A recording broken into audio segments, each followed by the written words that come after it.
Hello, welcome to this Photoshop beginner tutorial. This is a basic tutorial for people beginning in Photoshop. I'm PhotoJunkie from photoshopbus.co.uk, and what I'm going to show you is Refine Edge.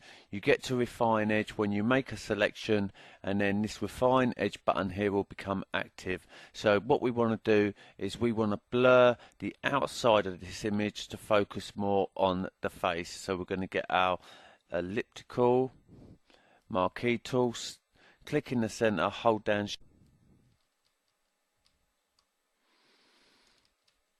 that looks fine. Let go of the mouse, then let go of Alt Shift, and then hit Refine Edge. Now forget about edge detection and output because that's for another tutorial, and we'll probably cover that in a more advanced tutorial on masks. Let's go through the view modes. We can view it as marching ants. We can get rid of them ants by doing show selection edges and they're gone, but let's leave them on. And let's just go down. We can show it as an overlay, which is kind of like quick mask, which I'll get into another tutorial. On black, on white, we can see the actual mask, on layers and reveal layer. I'm going to start on black, and we're just going to use the adjust edge. So if we pull the feather up, we can see that it's getting softer and we're getting a nicer transition because we're going to blur the outside of this, and we don't want a harsh transition, we want it to blend in. The contrast will basically just make that transition sharper.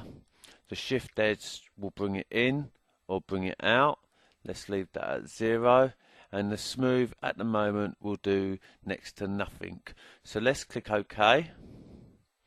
Now we need to invert this selection because we don't want to blur inside the selection, we want to blur on the outside. So I'm going to do Control Shift I, and then I'm going to convert this layer to a smart filter.